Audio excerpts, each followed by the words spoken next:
to make sure that we're popping up where we're supposed to, and that looks all good, which means there's nothing else left to say but hello, everybody out there in comic book land. My name is George Serrano, aka The Don, and if you're watching this or listening to this, you can only be here for one reason. That's a brand new episode of the Major Issues Podcast, brought to you each and every week by comicbookclick.com.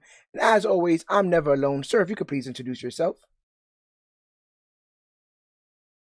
It's me, Alex Garcia, aka the Cog, doing a horrible John Berthnell Punisher impression.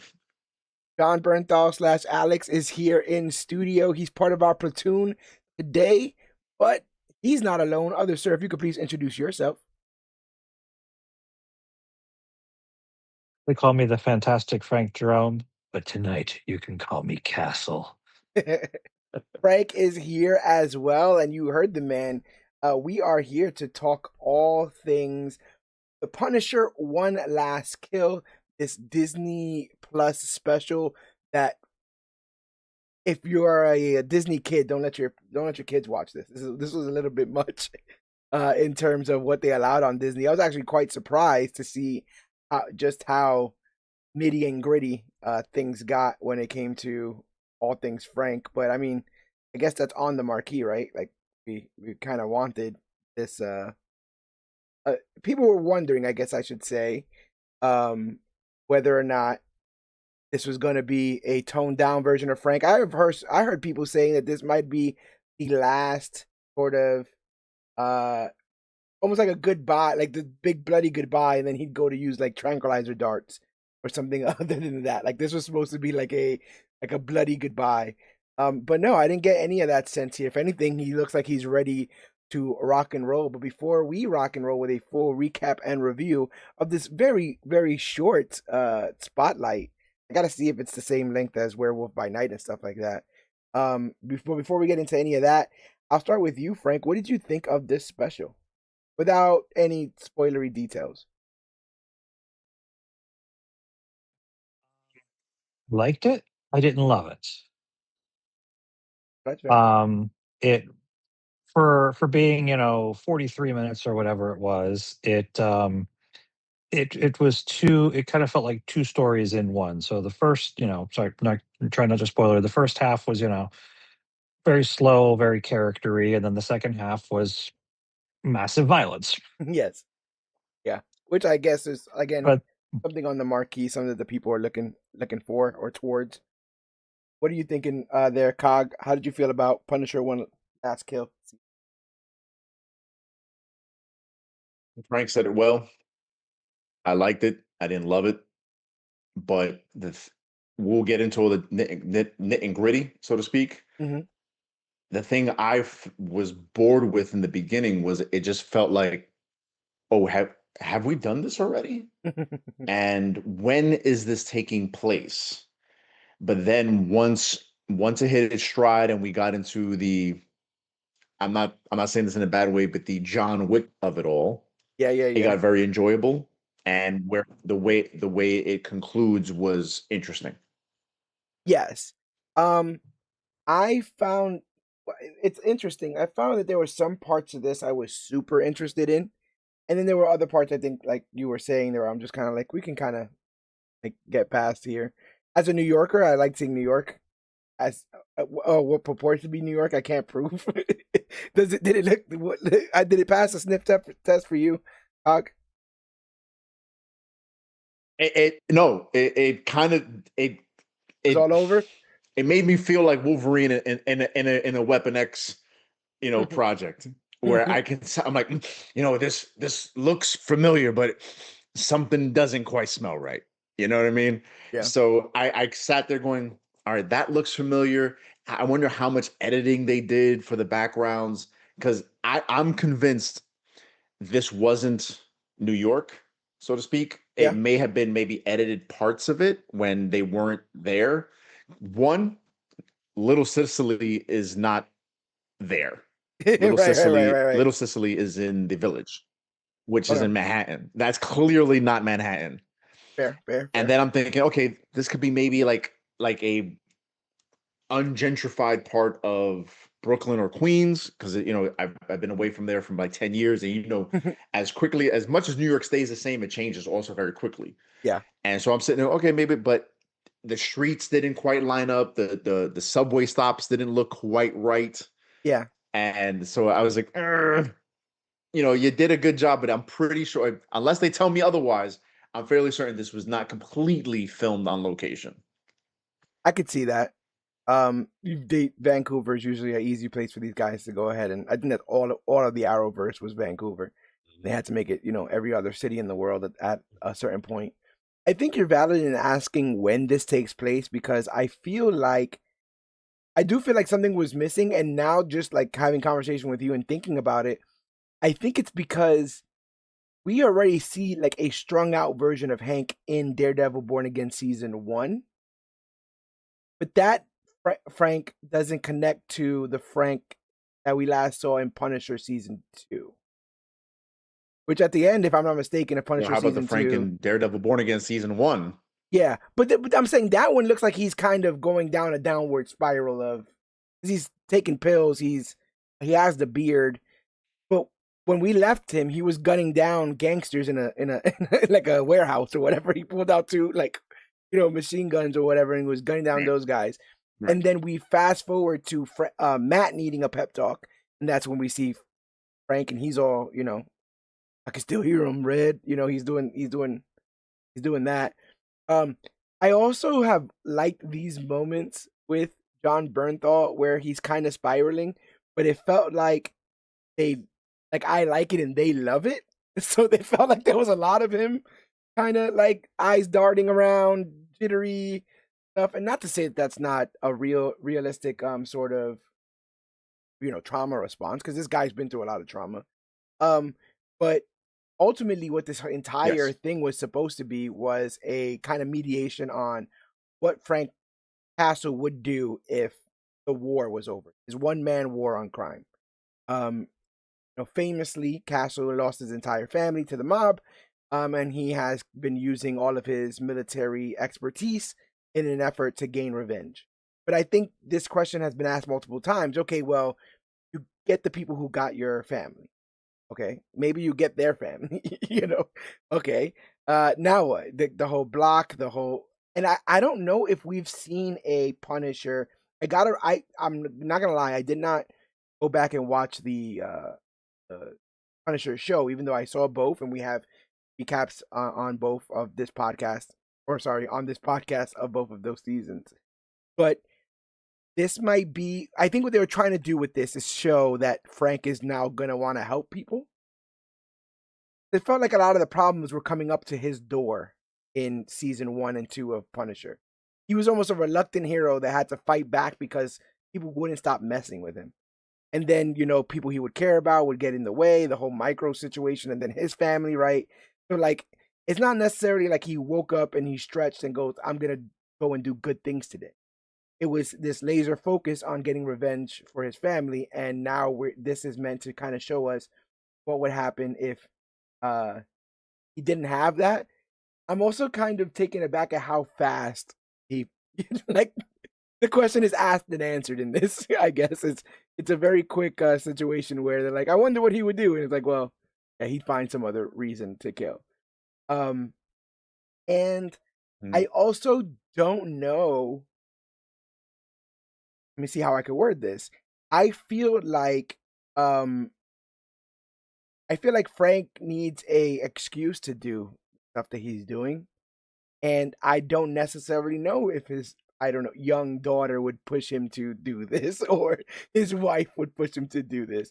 But I could see how in his own twisted logic they would tell him what he wants to hear to pursue this crusade, But I do think he has a problem. I do think he has a lot wrong with him, and maybe that's how maybe that's still the characterization as it exists in the comics. Frank, could you talk about any of that? Is that what is he still kind of circling that drain? No, I mean the comic right now is telling its own story because he had gone away for a while, and they had to bring him back. So it's doing its own thing right now, where he's kind of fighting against himself. But I mean, at this point, basically, he's kind of like Batman. He's so far past the death of the family thing. Now he just does it because he does it. You know, there are bad people, and he's just gonna kill them. Yeah. And Mm, it's like reflex. It's like muscle memory. right. I feel like a lot of that was covered in the Jason Aaron run when he became the leader of the Hand. The Correct me hand, if I'm yeah. wrong. And there Isn't was it? the basically zombie version of his family that were like, yeah, Right. you're doing good. Well, and his wife kind of even threw it in his face when they brought her back when she was like, You're doing this in my name." No, right? Right. Something like that happened, right? I Yeah. did remember Yeah. You know, the I wife. don't want this. Yeah, I Right. do remember the wife thing. Um, Besides Manucci being in this, is this anywhere near Welcome Back, Frank? Anywhere No. kind of no, just a name only. No. Mm-mm. Yeah. Well, not even a name. Honestly, To be honest, the they hid the name. I think they wanted to call it Welcome Back, Frank. To be honest, I think it would have the same sort of uh, it would work if this was called The Punisher. Welcome Back, Frank. This is how it ends, right, but right? then there Like would have been certain expectations as far yes, as the story. yeah, Mhm. 100%, 100%. I also feel like that was the tag. I think they used it as the tagline for season 2. I might be wrong. I wouldn't be I'm surprised. not sure, but like I mean, storyline wise, the Thomas Jane movie had more in common with the Welcome Back Frank story arc Yes. than this. Yeah. Yeah, yeah. It's funny Yeah. because I mean, even you had, this, Travolta hamming it up as the bad guy, but yeah, even in this though, when trouble comes to his yeah, door, it's not trouble that he did not court. You know, it's not. This is like he is tasked with kind of cleaning up a mess that he started. I just there's parts of me that are like, how there's like almost a level of surprise in his eyes. Maybe because he thought he tied all his loose threads, but when it came to his front door, he did not seem very prepared for that. Even though he went and kind of stepped in it, and that's kind of how we got here. I think all of that is really really interesting. We'll go through the events of the special presentation because this was a Marvel Spotlight presentation. 48 minutes, very lean. To be Mhm. honest, I don't know if I knew that runtime going in, but when I moved my remote and saw it, I was a little disappointed. I don't know why I thought it was like an hour and change. I'm like, oh, this Punisher thing they've been Mm. talking about for years because they've been talking about this for a while. Hey, Punisher one shot, Punisher something or other, and you can tell that Bernthal had a lot of input in this. He wrote it, and I believe he's an executive producer as well. Yep. Um, Mhm. and yeah, let's just get into it. So, the Punisher, one last kill. Let me pull up that gorgeous face right there. The Punisher, one last kill is an upcoming Marvel Studios special presentation for Disney Plus, directed by Ronaldo Marcus Green and co-written by John Bernthal and Green. Set within the Marvel Cinematic Universe, the special continues the story of Frank Castle following the Punisher and Daredevil Born Again. The story follows Frank Castle as he attempts to leave his violent past behind and live without the need for revenge. But the peace does not last long as he is pulled back into conflict with crime boss Ma Nucci. Bernthal reprises his role as Frank Castle along with Deborah Ann Wall, Jason R. Moore, and Judith Light as Ma Nucci. That's another interesting thing about this. There's like no one here. Like the cast is very very thin, and not that you needed a bunch of people in. I think Frank Castle does it well on his own as a one man band in this. And I think it's interesting because a lot of people are like, "This is what Frank was doing while Born Again was happening." I'm like, that makes sense. This is like a day. How long have we been following this Mhm. man in Yeah. this special? It was like a day, right? Like he went to the Yeah. funeral that day, and then I that night they're like, "We're coming to pretty get you." pretty much. Yeah, Pretty much. Yep. maybe 2 days. Yeah. I'll give you two, but I feel like the Born Again season 2 is like a week or a month or something like that going through Right. stuff. So what's your excuse, Frank? Why you didn't help your blind friend while all that stuff was going on? Um, but we when we left Frank in Born Again season 2, Matt makes several comments about like him not being, he's we haven't seen him this disheveled, um, taking pills. And this starts off with him like kind of living off the grid in a dilapidated apartment building. Hmm. He Wait, has. Oh, go ahead, I brother. hate to cut you off, Don. Did we see him in season 2 or was that season 1? Oh, I meant season one. I'm sorry. Season 1. Yeah, yeah, Yeah, yeah, okay. I was just making sure. Okay. yeah. So he's in this dilapidated sort of apartment complex, and he has all Mhm. these pictures of mobsters that he's either taken down or wants to take down, and it looks like his job is done. But in the midst or in between these kills, he just is haunted by all his deceased friends, members of the Marine Corps. He is drinking and doing like Marine Corps like slogans, and at one point viciously Mhm. seemingly tries to cut the Marine Corps symbol off of his chest, which was a little bit Test. much. I think that was our first sort of inclination that this was going to Hmm. be a bit more adult than we were used to. Um, but yeah, you Hmm. have a bunch of people simultaneously either egging him on or taunting him for his perceived mistakes or his the lack of completion of this mission. um Cog, how did you feel about these ghosts that seemingly are still haunting Frank?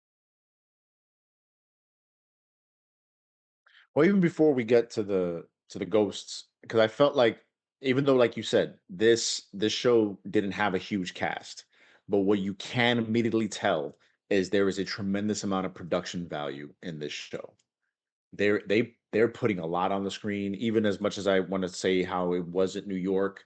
They really wanted you to think you were in New York. They had many different sets, the apartment, all those little details in the apartment, the flashbacks, a lot was on the screen, which is where, if anything, most of the money went. Even the beginning, which is what made me immediately think, like, when is this show taking place? Is that the Nucci family that he just took out? That he has his his cork Yeah, board of death, his trail. Is that what is there, or is that some other family he's taken out, or is that's what made me think like, oh, is this the end of season 1 when he's finally killed a bunch of people that were related to the deaths of his family? yeah. Do you know, Frank? Do you know? Because I watched it Hmm. twice and I was really trying to like zoom in, like whose faces are these, or is it just basically the Nucci family? I would think it's the Nucci I didn't take family. it as just the Nucci family. I took it as his big old murder board. Yeah. Just a bit. Okay, Well, okay. I Because mean, I if saw the strings of yeah, connecting. I was just trying to. if we believe that he took down whoever he took down in season one, in an attempt to stop or an attempt to find the killers of his family, I feel like this is just like an extension of that. It's almost like, by the Mhm. time we get to Spider-Man 3, the killer has been changed for Uncle Ben like 4 times, right? Like it's like, okay, no, now it's the guy, it's Sandman. He was the guy who was driving the car for the guy Right, who ran out. You know what I'm saying? So like I right. wouldn't be surprised if it was like, oh, we caught the gangsters that we did in season one, but actually the Nucci's had something to do with it as well. So it's unfinished business. Now you have to No. take down them. Um, and he is he's utterly alone. He's like incredibly alone. Where we just left Matt in Daredevil Born Again It's season 2, and he has the whole city enraptured in his mission to take down Fisk. And here, Frank can't help but be alone. You got to kind of believe he rather it that way. Not that it's healthy or anything for him, but this is also, and I feel like they were doing this a bit in season 1 and 2 of the Punisher show. They dive real deep into PTSD and how veterans handle that trauma and the mission, right? The idea that you put several things before yourself, even if that means you are hanging on by a thread. There was that old adage of like, a samurai without his arch nemesis. Like, what purpose do they have? And similar to this, um, well, I guess we should kind of talk about it. Like, he goes to the gravesite of his family and, uh, you know, pulls a gun on himself. And right. one of the things that I think he did a tremendous job here in this scene because one of the things that he expresses is exhaustion. The mental exhaustion of having to continue doing what he's doing, or more so, finding purpose to live when all the people that he cares about is dead. And when faced with the idea that this may be the end, like the end of his mission, he basically gives himself the option of literally opting out in the most dark way possible. And he is only saved by the voice/vision of his daughter who passed away, standing before him. His daughter in this is actually his daughter in real life. So that has to kind of give some motivations Okay. for that Mhm. moment. Frank, what'd you think of seeing Frank pull a gun on himself? Okay, so I'm of two minds about this. So, like, in terms of this version of the character, this performance, I thought it was a great scene. I mean, it absolutely sold, that he was at the bottom and didn't think he had anything. Although, there's obviously still plenty of people to kill, but whatever. Um, but like being, the most familiar with the comic character of the three of us, that's so far from the usual take on him. Mm. But he's never kind of dived Yeah, that I mean deep into But that's depression. that. no, he's so like just single-mindedly locked into his crusade in the comics. I mean, there are always going to be bad people to kill. He will never, ever, ever be bored. Um, Also, he never, ever, ever, ever takes pills. He only occasionally drinks Yeah, because all that stuff can cloud his judgment and his awareness, and he kind of needs that when there are constantly people trying to kill him. Mm, yeah. very interesting. No, I agree. But the little bit I know of the character, I have not read. I read like the classic Welcome Back Frank, and a little bit past that, couple of the Max series, and a couple. I read the recent um the miniseries that takes Oh, place the in Jimmy the Palmiotti, Marvel Knights. yes. What's the Marvel? Marvel Knights Oh, the Punisher. oh, the world to come. The Oh, world to come. World to oh, Come. more to come. Yeah, The world to come miniseries. Yeah. yeah. Um. Yeah, Punisher is not that. I like this more, I guess, realistic take on the character. I like the fact that he is someone that's going through PTSD in combination with the excessive mourning that he's feeling.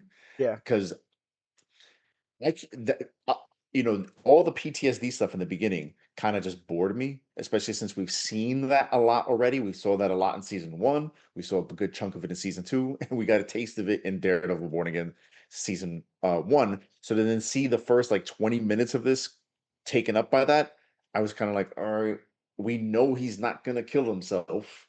So why do we have to sit so long in this? I understand that this is a part of this character, but it just made me feel like, are you trying to flex for an Emmy? Is that what you're trying to do here? There's And a so little bit of that. I feel like that's what I said again. I felt like people saw his portrayal of somebody with PTSD and really liked it and kind of wanted to give him a showcase of it. I think highlighting it is important, but I do think that some of the scenes were stretched out longer to just give John a bit more time to chew the scenery with material that he had. And I think he did Mhm. well. I just, yeah, like you said, I his trauma goes a little bit past PTSD. I might even, I think it might be like a little bit of a degree above it. And when you're actively having conversations with ghosts while hurting yourself, right? Like literally cutting into your own skin. When you're seeing your daughter Mhm. at the gravesite, when you're at the gravesite screaming your lungs out, and putting a gun to your head. I made the joke, and I know you shouldn't, but when stuff's this dark, sometimes I do, right? I made a joke that's like, oh, that guy's here again. That guy yelling in the cemetery's back. He comes every Tuesday and he just fucking, screams into the high Right. heavens. Um, Mhm. as you were just talking, as both of you guys were just, you made me kind of come to a conclusion here. I think the reason why this fell slightly off to me is this feels like a Punisher origin special presentation. If we never met him before and this is how it started, Like there was no season 2, whatever. Maybe you get the cameo in Born Again, right? Where you're like, oh my god, did Mhm. they just introduce Frank Castle? He's played by John Bernthal. That's super cool. And they're like, oh, we're gonna give you a one shot, and you start off with the PTSD. You're like, damn, this is heavy. You know what I'm saying? And then you move on, and then he earns the vest at the end. But the whole like Right. him not having it all this time, like I know who he kind of is. So to ramp all this up to get to a point of like, and now he's Punisher. I'm like, but I thought he was Punisher when this started. I thought that's what all this Yes, kind of was. but how many people that are going to see Spider-Man in a couple of months and going to see him in it are going to have seen any of the other stuff that we're talking about? That's Or are true. they going to go to Disney Plus and go, "Ooh, The Punisher, John Bernthal.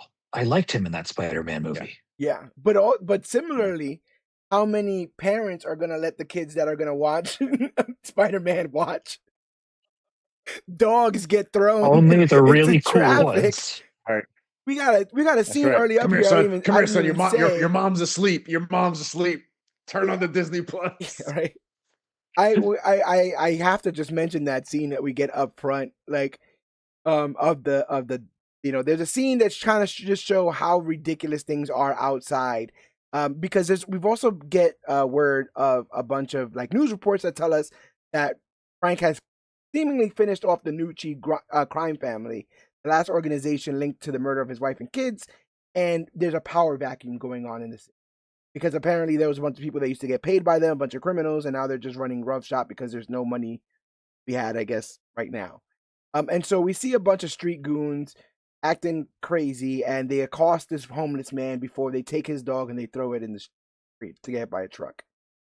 Ironically enough, when they set that whole thing up, I'm like, okay, there's no way they do Does not this. help the John Wick comparisons. No, no, it doesn't help the John Wick at all.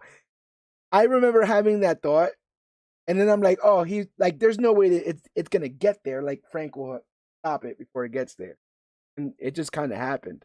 The director talked about it being necessary. I may be on the fence here, but I feel like it was a little bit cartoonish. Only because as somebody who's like seen like street crime, I don't think that's a part of street crime.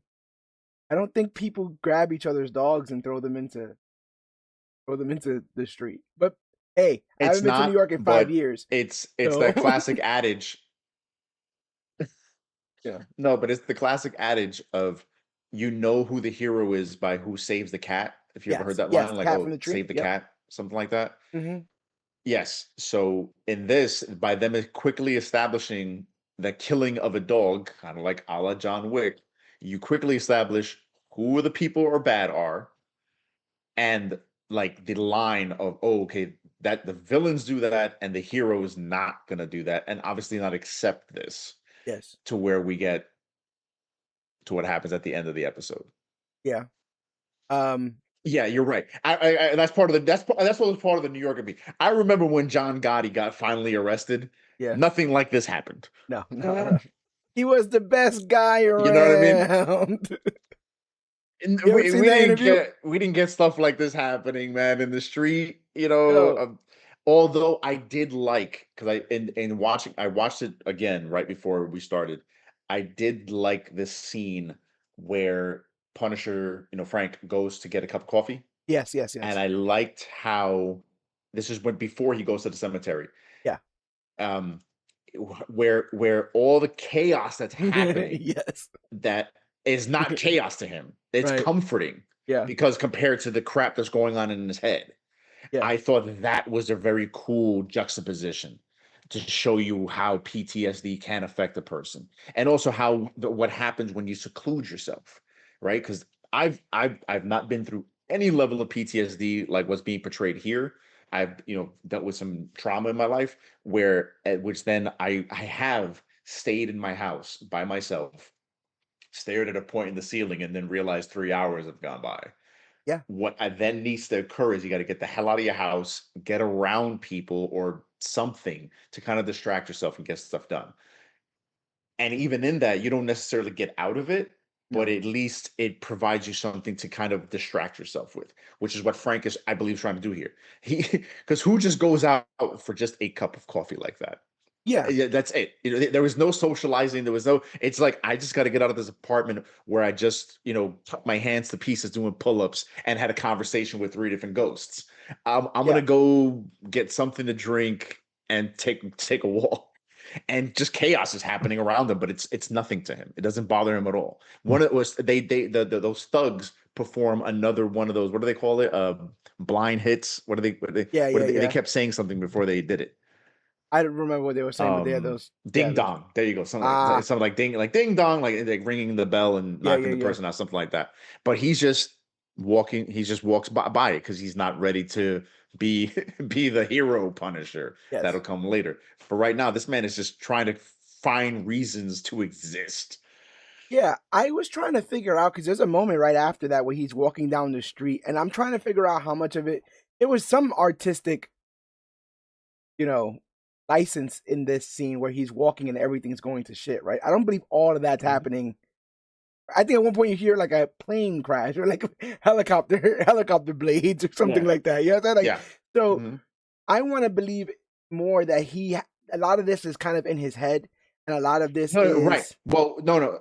No, you're right. The sound quickly yeah, changes, and that's what I was saying. I like the juxtaposition where that noise around him doesn't bother him because the noise in his head is still yes, him being overseas. yeah. That's what quickly overflows, which leads me to: does any of this ring a bell for you, considering you spent some time overseas I during the wartime? The one thing that I always dug about Bernthal's portrayal of this is like the only thing I could guess I could kind of relate to because I wasn't like a someone who can like kick down doors like Marines were. I worked in field artillery. But when you're overseas, you just have this level of Right. So you were hypervigilance. just helping shoot people. Yeah, the big bomb, the big stuff. But do you have this level of hypervigilance where if you're in bed, you're meant to hear sirens. You're meant to get up as soon as you hear sirens that incoming fire is coming into the base. Because if you don't get to a bunker, you may not be around. When I'm at work, we are waiting. My job is to return fire when we are attacked on base.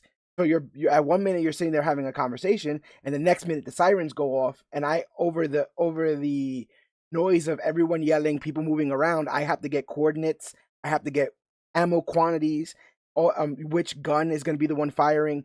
So having your attention kind of be split everywhere. I think he does a good job with like the eye darting of like looking constantly like where the exit is or where the threats are coming from. I think that totally works. Mhm. One of the things that was said, and it was not anything that was outward like just like outwardly said, but it was suggested that Frank got home and then went back overseas or enlisted more or something like that. Karen gives him shit for coming back and then coming back from whatever tour or whatever, enlisted service and then Mhm. going back out. And there's a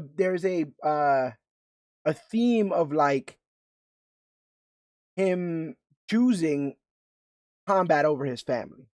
It was alluded that he chose his, I don't know, whether it be his job as a Marine, he was Marine reconnaissance or something, but there's a lot of when he was having the flashbacks of like his wife or his daughter, and he's like, I just, I gotta go or whatever. They were blaming him for not being around there, and that's another big sort of trope. It's a trope because it exists. This idea that you do the job for so long that you're not comfortable in peace, you're not comfortable in quiet. Those things make you more nervous Mhm. because your Yeah. normal is Mhm. noise and is problems and drama, but you know how to solve those because that's what you do every day. It's when there is no problem, there is no noise.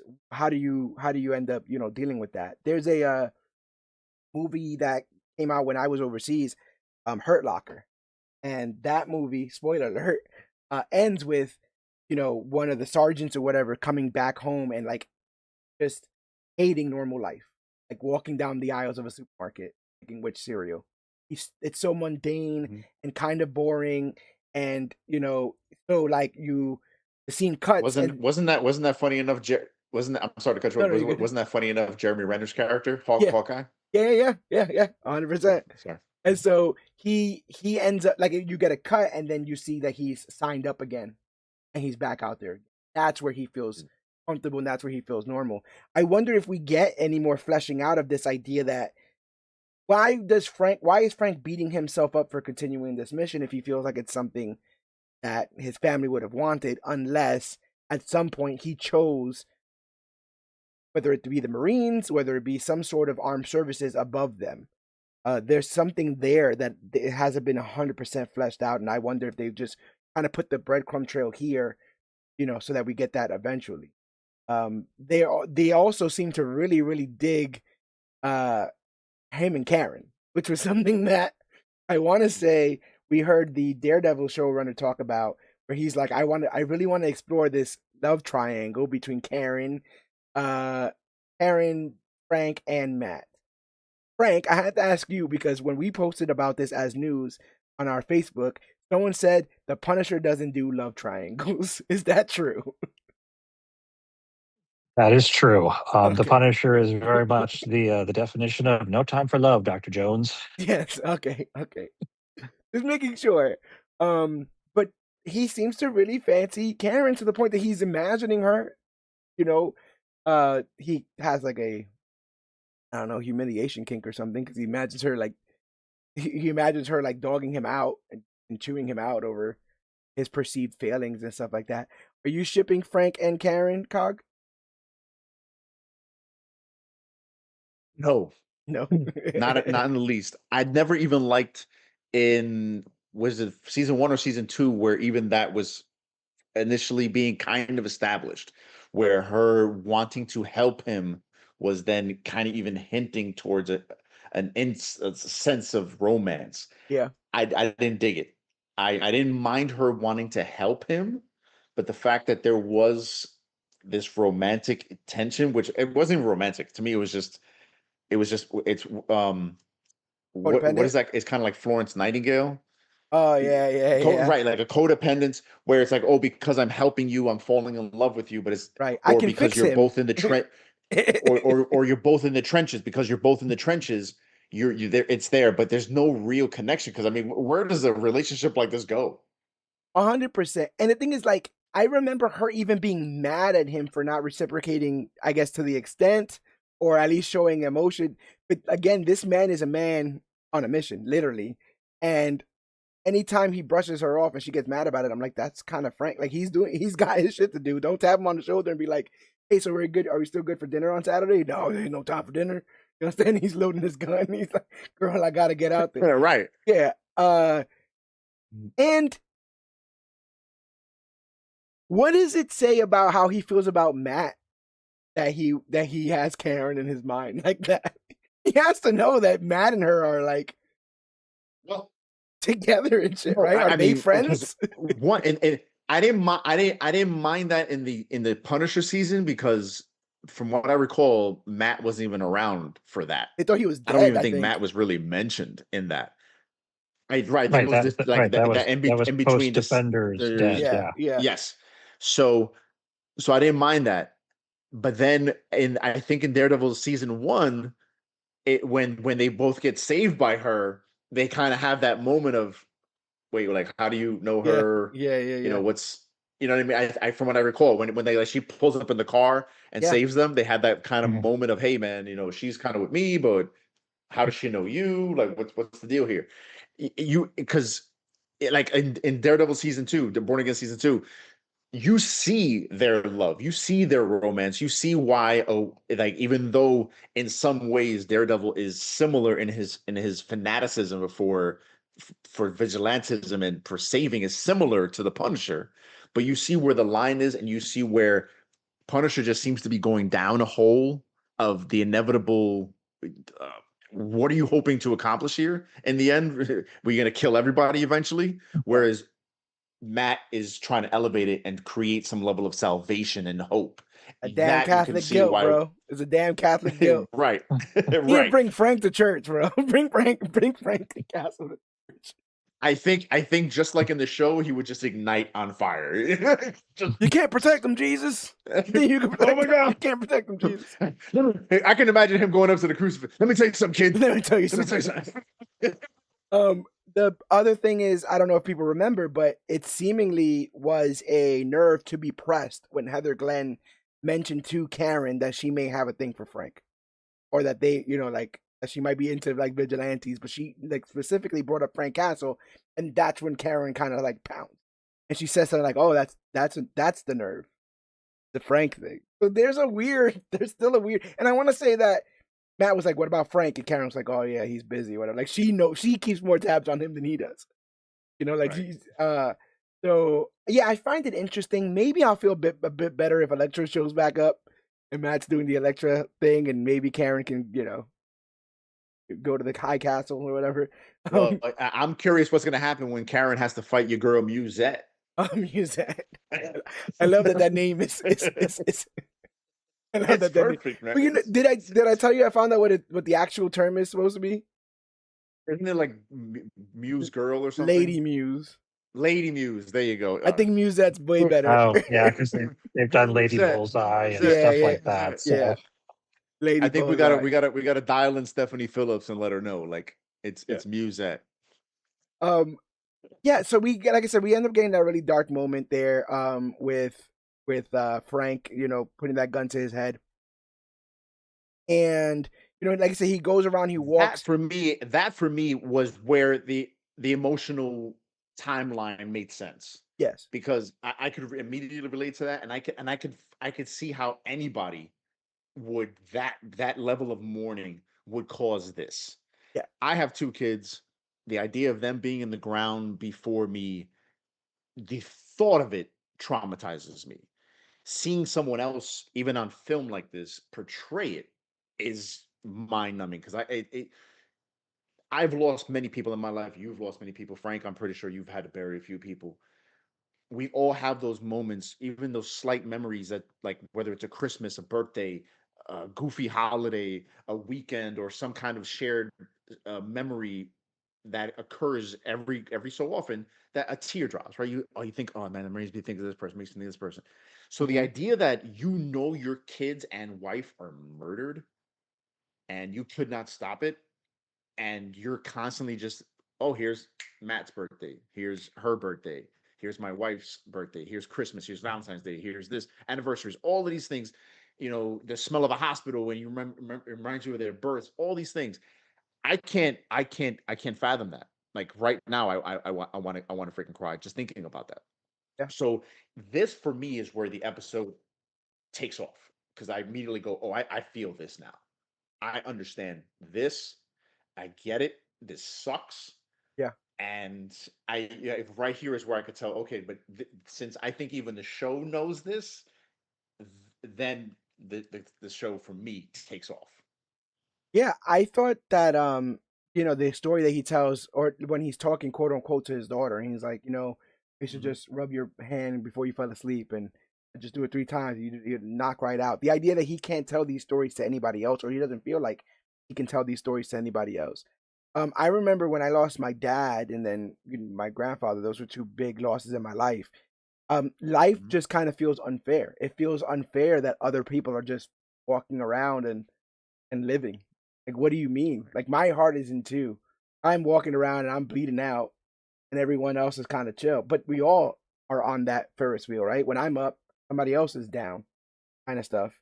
And it's interesting because the next character, Judith Light, when Manucci shows up, they did an expert job, in my opinion, with her introduction. Not only as like an unassuming kind of woman in a wheelchair, right? Like you're like, oh, okay. Mhm. But when she starts to go on this spiel about like we're the same, we both lost a lot of people, that loneliness, Frank. And I'm like, oh, I'm legitimately like, oh, did they rewrite this? Is she gonna be someone who just asks Frank for help to take? And then as they start going through the flashbacks, and we'll get into it, I'm like, oh, that was him. That was completely fucking Frank who did all this shit. She's winding him up until he realizes what she's talking about. Until she realizes, what exactly she's recalling. But yeah, Judith Light shows up as Manucci, and Um, she's the mother of the Nucci family, the sole survivor of Castle's previous crusade, where he killed her husband and her three sons, even the youngest one, which she vividly remembers, and we kind of get a scene of that. And she is in hand crutches and stands up to him and basically says, like, I'm the one that you didn't kill. You know, your one problem is you left me breathing, kind of stuff. And that she is placing a massive bounty on his head, effectively turning every low life and common criminal in the area into a hunter. And she's going to put out the hit and give the location of where he stays at the same exact time as she lost her last family member. Frank, what did you think of the characterization of Manucci?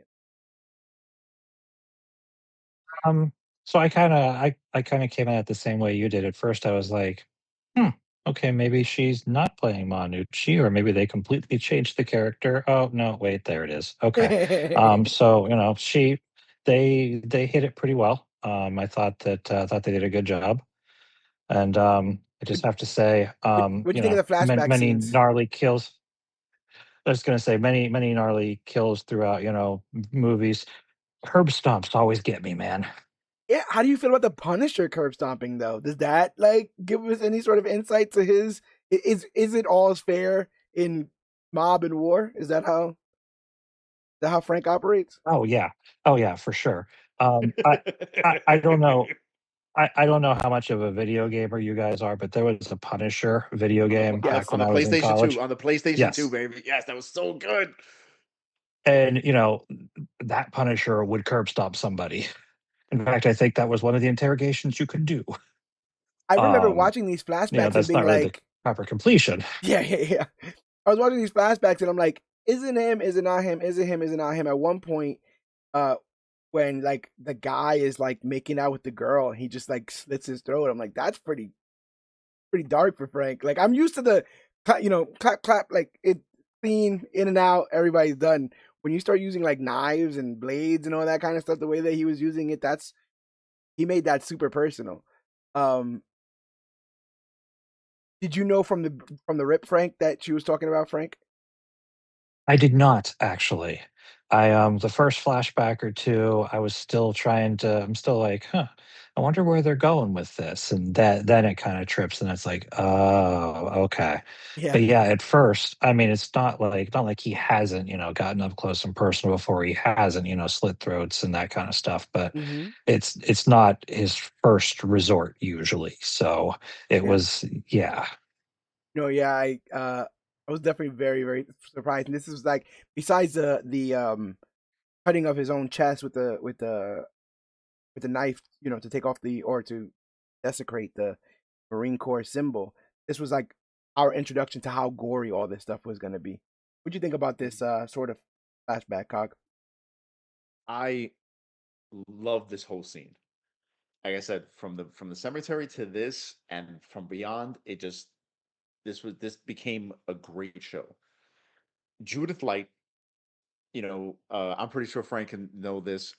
Who's the boss? Or you who's the Yep. boss watcher? So Oh yeah. seeing Judith Light play this character was amazing.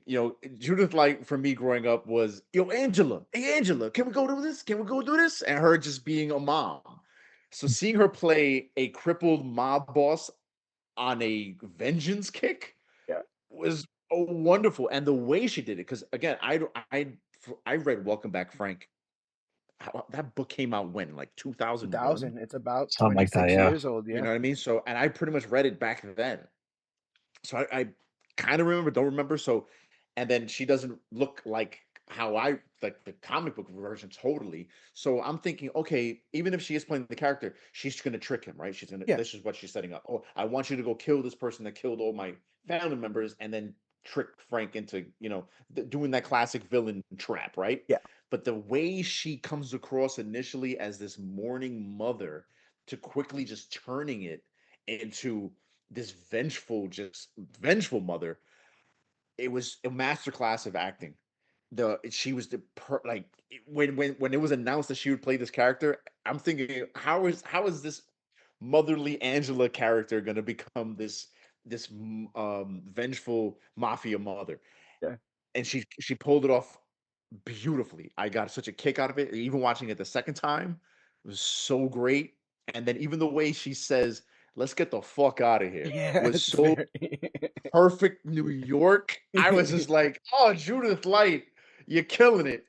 If I know John Berthold is put on a class to try to get his Emmy Yeah. just off of this scene, give this woman her Emmy. She killed it. She killed it. No, it was really, really great. The two things I want to say about this, one is I love that, like all the other kills are supposed to be, pretty like horrific and obviously, take an emotional toll on Monergy. But the big one is the end because it's her youngest son, I want to believe. Yeah. But like Yeah. right before his death scene, she says something like, "And I know he didn't touch any of those kids." Oh Like, yeah. what? Well, what I like too with all the family members, Yeah. she talks about their flaws. Yeah, Even her 100%. husband. Oh, my husband came home smelling like another woman. And then the son that she says was a cop was definitely a dirty cop. Yeah. So it's that skewed mafia slash just mom in Oh general, yeah, right? mom. Most Yeah, mothers that's always not just my see, baby. oh, that's my baby's perfect. I know he got 17 baby mamas, but he didn't mean to do that. Yeah, And hundred I percent. know he been in jail 17 times, but that's because the cops are always targeting him. Yeah, You know, 100%. it's Yeah, that. It's that. So, but what I'm curious, what I'm curious, because this must have happened relatively recently. yeah, What made her? Because in the car, she looked fine. yeah. I thought we were gonna see Frank like paralyze her. Right, right. Yes, that was missing. Yes. I'm just curious what gets her from looking fine in the car to looking crippled. I'm hoping we get to see that eventually because He ain't you dead. know Yeah, I can say that up how it front. ends. Yeah, she ain't dead. Right. The other thing that I want to say about this flashback scene is I found myself really digging it, and I was trying to think of why. I'm gonna make a very odd comparison in a second, but it's the idea of Godzilla -1, which I saw, which I had a lot of fun with. The reason why I like I can see that Godzilla, comparison. I can yeah, see that comparison. the reason why I'll explain to the people out there. The reason why I equate it to Godzilla -1 is because you it, in that movie you don't follow Godzilla. You're following Tokyo, you're following Japan, and he just shows up and he's a force of nature. In season 2 of Daredevil, when he shows up, you're also not following him. He just shows up to the hospital, remember? He just shows to the hospital with like a shotgun or something like that Mhm. and goes like right because he's trying to kill an informant, and then he gets at Daredevil. When you're not following Mhm. Frank and he just shows up, he's the last person you want to see. And so watching him from the perspective of a villain, he's Mhm. terrifying. He just shows up and guns you down or slits your throat or, curb stomps you. He is a force of nature. He's a storm. And, the bill comes due when you're in the mob and Punisher be the one there to collect. So to sit there and watch, and again, none of these people are innocent, but none of them are assuming either. None of these people were like holed up in a safe house like Frank Castle's gonna come get me. He just showed up on a Tuesday and, took them all out. And so, For me, it was a Tuesday. yeah, watching him act as this force of nature, it's almost like this boogeyman, right? For these people was But interesting. Yaga. Yeah, Baba Yaga Yeah. was so cool and so interesting. The only thing the only I don't even want to say a problem. The only thing that I thought was funny was that the idea that Frank didn't think that this was going to come back to him. I don't know what to call that. Is that hubris?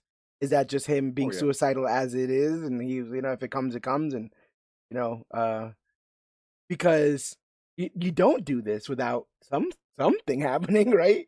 And I guess we're meant to believe that he doesn't care about this power vacuum.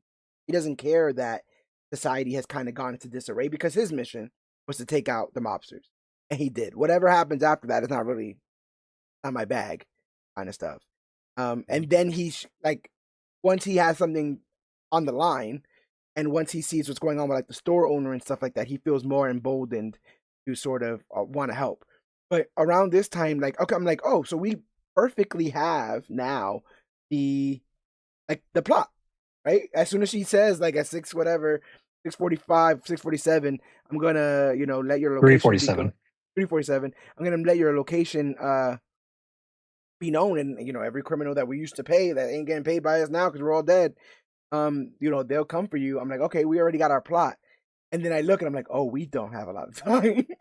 I was like, because usually you think that that's first act, and then we will, spend something, and then we'll have like this big confrontation at the end with him and Manucci. And I think they gave us just enough in here to allow for a lot of these plot points to get picked back up in, if they wanted to give him his own series, whether or not they want to pick this stuff back up in Spider-Man. I don't know to what his extent he's in there, and how much he'll be fleshed out in that.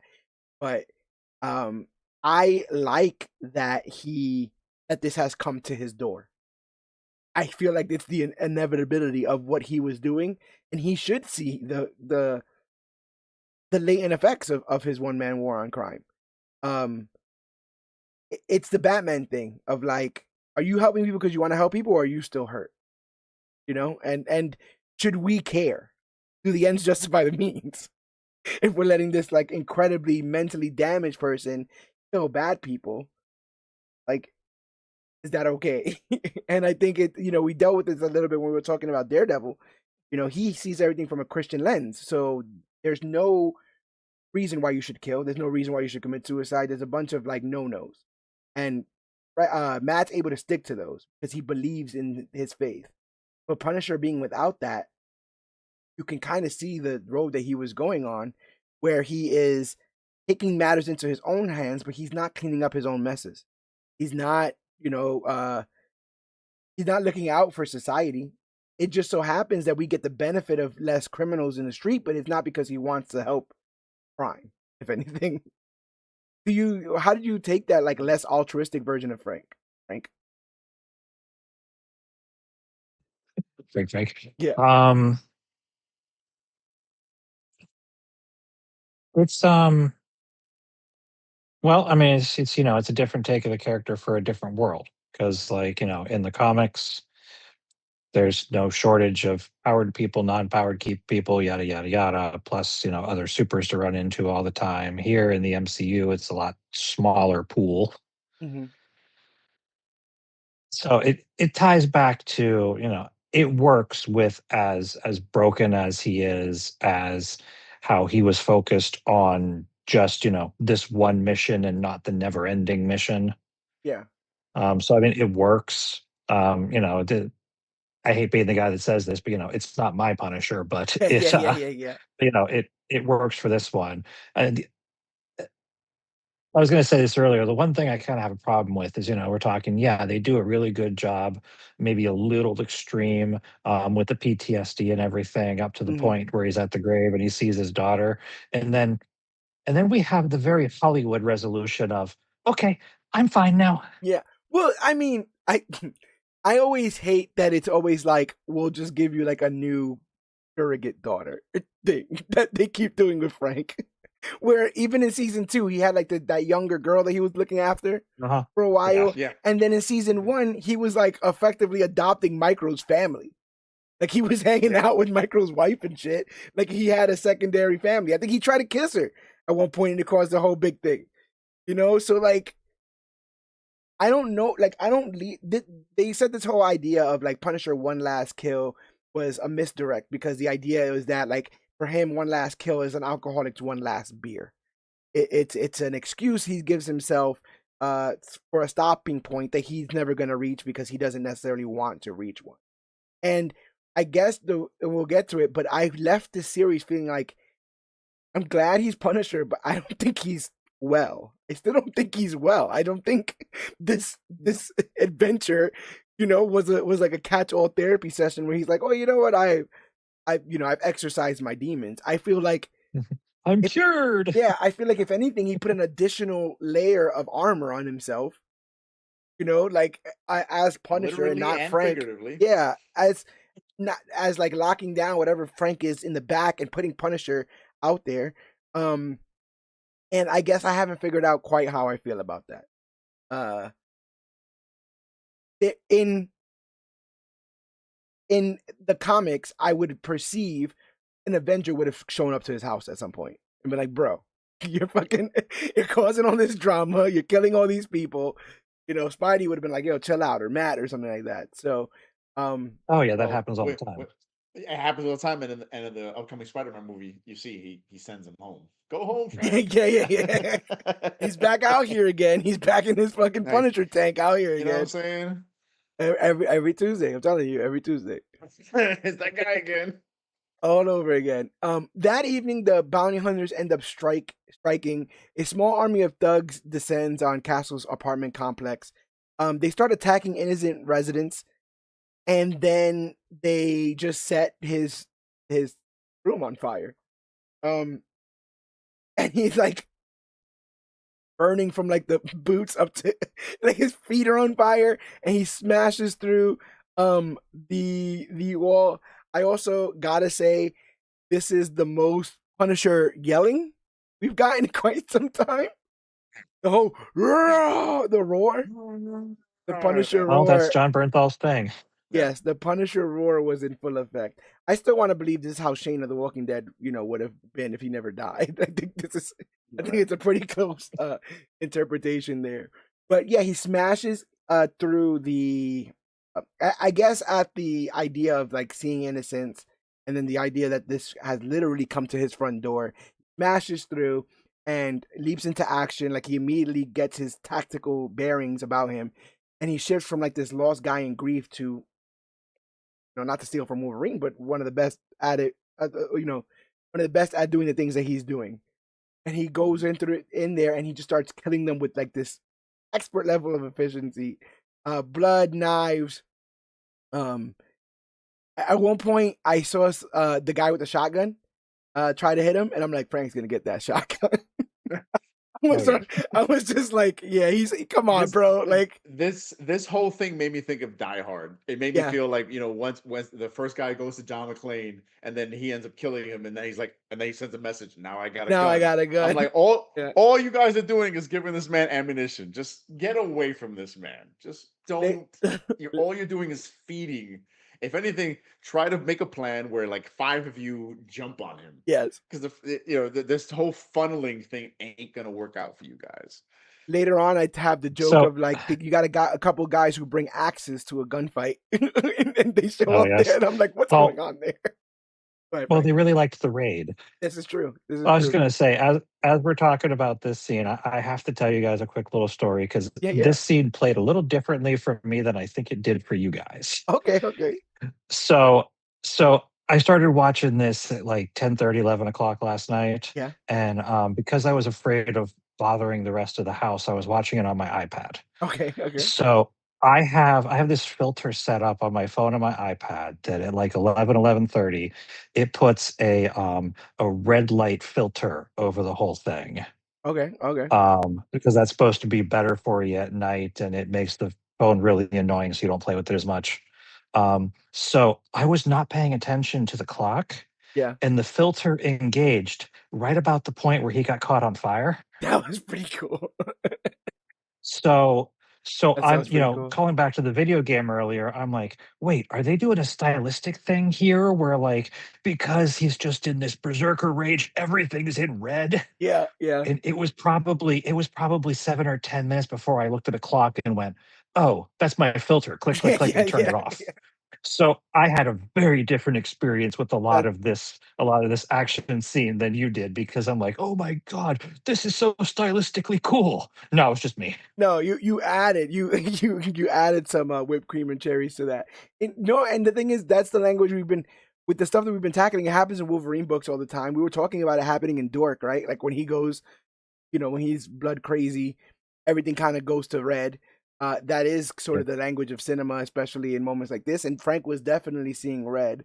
You get that moment where he leaps from the rooftop and shoots the guy and then lands, and that was a big viral moment because the special effects looked a little wonky in that moment there. But I'm hearing like one of the excuses I heard was like, I thought that was stylistic to show again that he was seeing red. I don't know how those things connect necessarily, but I guess the world just being a little bit less realistic. But yeah, also like who the heck was Manucci in bed with in terms of business? Because these guys are terrible. They, Oh, they, I know. they are not good at all. I mean, I know you need the goons, like you need your hapless goons, you need your putty patrol to get taken down by the good guys. But yeah, I was just like, these guys are in over their own heads, and they also doing Although I that. will say Go ahead, brother. they didn't they didn't say how much the bounty was, did Yeah, they? that's also true. It was an Because IOU. if he took out most of the organization, I will give you $250 and a coupon for Chili's. Yes, yes. You can eat at Nucci's restaurant as soon as it comes back. As soon as we build it back up, free mozzarella sticks. Free mozzarella sticks at Nucci's.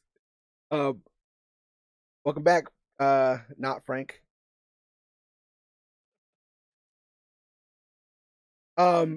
But yeah, I like this. I mean, this is what people came to see. This is the raid. I like, as he's looking out the balcony, he just sees so many people running towards him, so many people running around. He can't stop all this at once. He literally becomes a one-man war on crime. I love this scene of him a level above shooting somebody down with a shotgun. I guess I just never seen that angle before. I was like, what is he doing here? But as Alex was saying, like every time a new cool weapon was introduced, I'm like, how is Frank gonna get his hands on that? So really, really, really like that. Watching him go into this mode.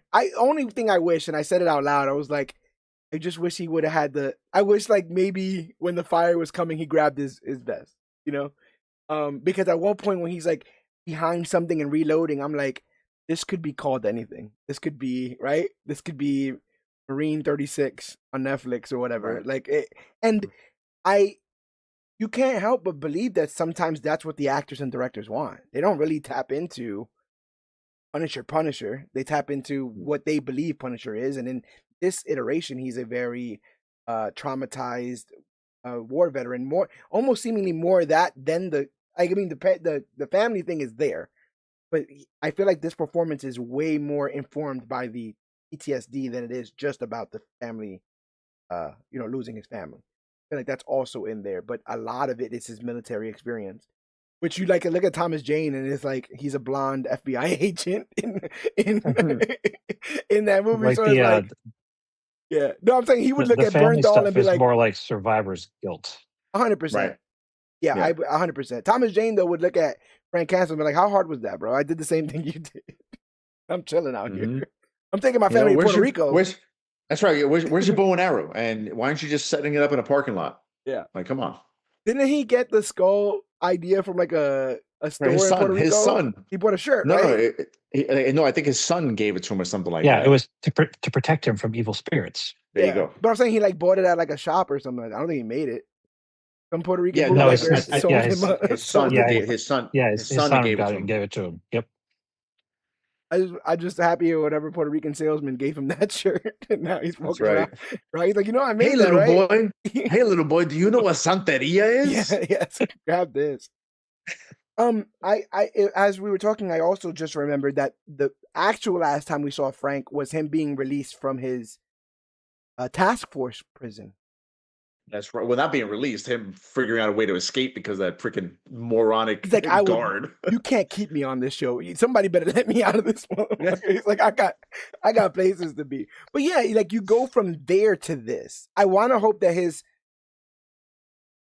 that's not even true. I was gonna say I want to hope that the next level or layer after this is him getting rid of the task force. But the task force, I'm believing, was going to be dissolved after the events of Daredevil. So I'm kind of a little bit ticked that he didn't get to, as someone who had his symbol seemingly prostituted by Fist's men. You would think that think that the turnaround would be him being like maybe killing the one, right? Like the asshole Powell or whatever. Maybe that's still in the cards. Maybe, but I think what's going to happen next is he's going to target Manucci, right? Because in the end, instead of going after her and her bodyguard, which annoyed me, because I'm sitting there going, why didn't the bodyguard shoot him? He's telling me this guy's not armed. Yeah, that's true. I was annoyed by that, but so instead of him going after her, this is where we get heroic Punisher choosing to go help the family in the store. Yeah, yeah, and also like you Which can that fight scene was insane. really good. You can see though Yes. a scene where where Punisher, whatever they end up calling the show. Let's say they just come back with Punisher. It would have to be something else because I think Netflix would own the Punisher show or whatever. Mhm. Same way you got to do Born Again and Daredevil the show. So if they did come out with the show, welcome back, Frank. Let's say you could totally see that starting off with Manucci around another head of families, right? And like, hey, Frank's still out there. We got to take care of him. Yada yada yada, kind of stuff. I can see them jumping right back into all that there. Frank, how did you feel about watching these action sequences of him clearing the complex? That I thought was great. It was, we've already said it was the raid. It was Judge Dredd, Carl Urban's Judge Yeah, Dredd. yeah, yeah. I didn't think about It that. was 100%. it was, um, you know, when I'm watching a movie and, thankfully since John Wick, it hasn't been as much of a problem. I'm the guy, my friend likes to mock me and say, I'm the guy that's literally paying attention to how many times a gun has been fired and gets pissed off when it's too many. Yeah, So, yeah, yeah, his yeah, impression yeah. of me is, count the bullets, motherfucker. Yeah, yeah, yeah, yeah, Um, yeah. and, so anytime that there is like, actual realistic usage of weapons and Yeah. tactics that a character would actually use, I'm all for it. Yeah. So Yeah. I mean, this was perfectly done that yeah, he was, sure, an hour earlier probably he was, at the cemetery trying to kill himself, but as soon as the instincts kicked in, just Mhm. boom, there it was, the training, the instincts, and I just thought it was perfect. Muscle memory for him in this Yeah. instance. What about you, Cog? What do you think about this? This is a bit of a showcase here for Frank, especially in the MCU, which is under Disney, and this was TVMA. It was just right up front. Did it earn that label for you? Yes, and it was so exciting just turning on Disney Plus, watching that logo animate, ding, boom, the whole Disney Plus Yeah. joyousness that happens. And then in recent times, I don't know if you've noticed, but they've added animations depending on what's hot. Oh Like for no, I haven't Zootopia, been. Yeah, for Zootopia 2, they had a Zootopia animation instead of just the line. For yeah, Star for I like I've There's a couple times where I've chosen Star Wars things just off the hotkeys in my on my Fire Stick. yeah. It seems to activate a Star Wars animation. So for this, I was kind of like, are we gonna get a punch? Oh yeah, yeah, yeah. We're gonna get a skull. Hello, motherfuckers. We're ready for some Yeah, right. TVMA. I would have loved that because it's crazy to think, I'm now even that I'm watching a lot of my Hulu content Yeah. through Disney Plus now because that's just what's going to eventually happen. I think by the end of this year, they're saying.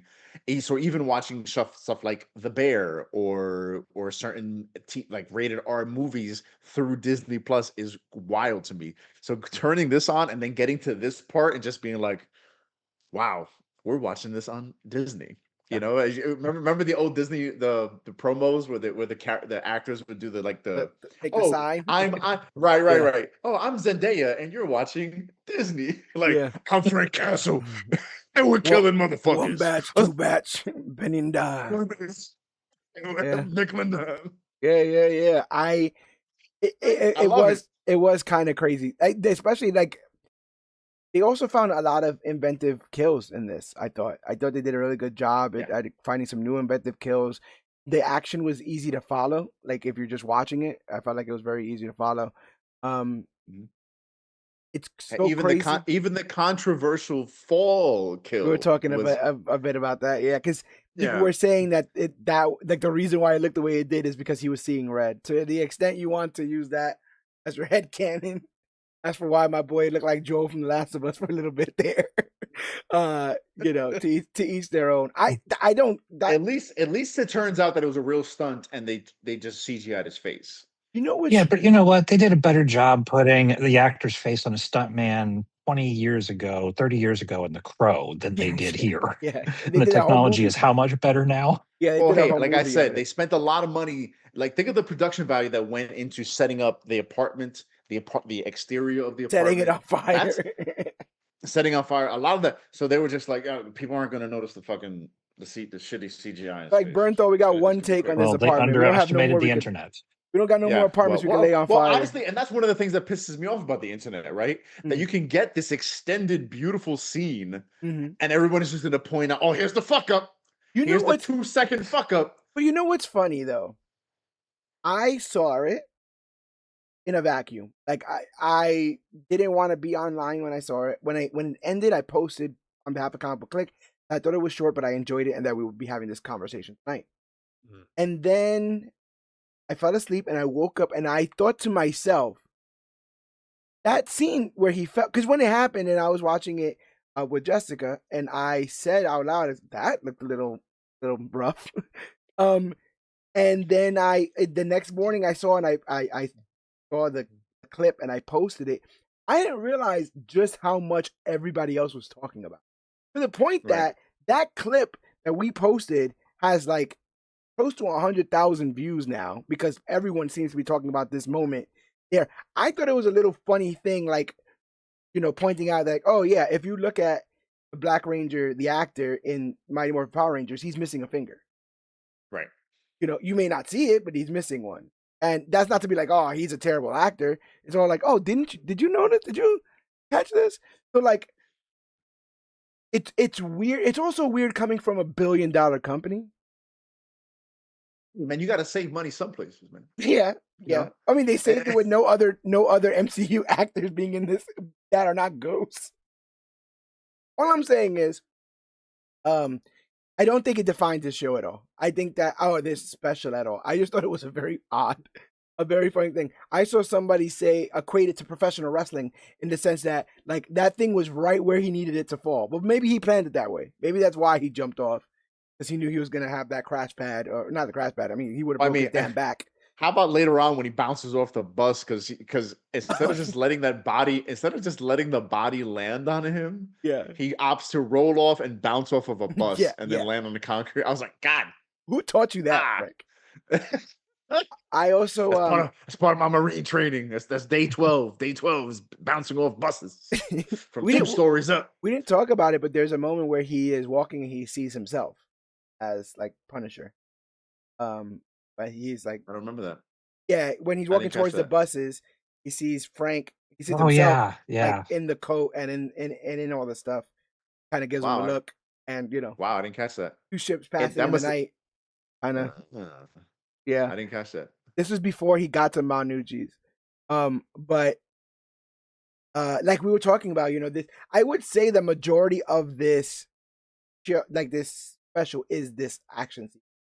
And I would implore you guys to go and check it out, because it makes us no point to like go literally shot for shot in description. Yeah, a lot happens. Yes, but we'll get to our ending and our choice, and Frank needs to make. So in this whole chaos of the street fight, and it is absolutely chaotic, like everybody's in the street, like attack. I feel like people are just attacking each other. Like, it's not even about Frank anymore in some of these cases. Yeah. Well, I mean, this is kind of what's already been happening, right? This is relation to his earlier walk, where the neighborhood is in chaos. Yeah. So it's just kind of. Well, it's a match in a powder keg. 100%. Yes, and it one could say he brought the match and the powder keg. Frank did. So yeah. But in this whole chaos, what I do like is when he first gets there, and the first couple of people who are running at him, he has that moment of, the fuck, man. Yeah, ready to, 100%. Like, I thought I was done. Yeah, he took down a couple. I just bounced off a bus. Yeah, it's almost like when you play like Horde in one of those video games, like, here's round 2 of this goons here we go. all showing up there, bringing axes to gunfights, which is it made me feel like Punisher's just a working like, this is just his job. Think about your jobs, where you think it's like 4:00, day's almost over.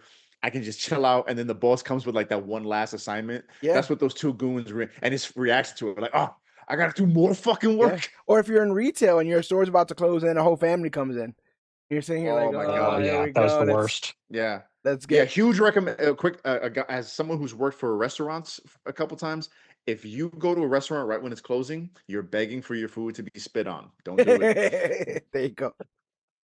And then they're gonna say, Manucci said, "What's up?"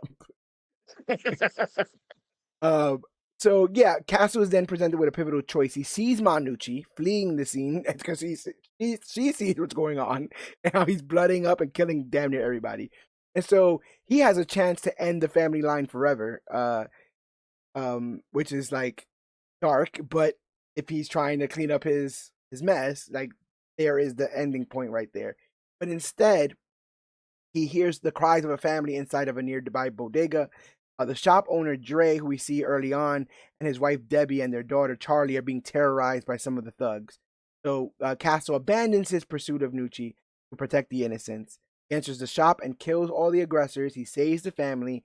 And in the aftermath, a young Charlie gives Frank a paper rose as a token of his gratitude, and he accepts it with his hands covered in blood, which I thought was kind of dark, too. I'm like, yeah, let me get that little girl. I mean, just the Amazing. kill that the kill he does with that guy. We talk about John Wick, right? What's one of the running jokes of John Wick? Oh, he killed the guy with a pencil. He killed the guy with a pencil.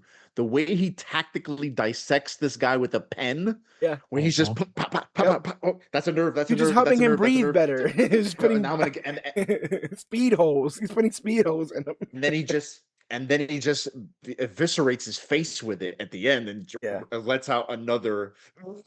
Is that Like, the guy who like coughs up blood and it lands on his eye? Yes. He's getting got. And he's like, I'm like, this is absolutely ridiculous. Mm. Oh, but he's like Omega Skinhead Man, right? Like he's like this bald dude with all these fucking tattoos and shit. I'm like, oh yeah, we need to get rid of this guy, please. Yeah.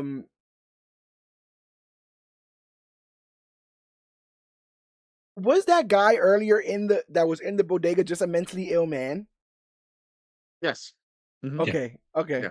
So that's more to say like that's just every day in that deli or whatever, right? Like, yeah. I was wondering if right. it was going to be alluded to like him having mob ties or he was on drugs or some other thing. It was just a crazy man in the bodega. Because even in the beginning you could see him he's mentally ill, and then even as Frank's walking on, they kick the mentally ill guy out. He's just in the background being mentally ill. Yeah, so I thought like Frank would find out what's going on or whatever, but that's New York. I mean, that's that.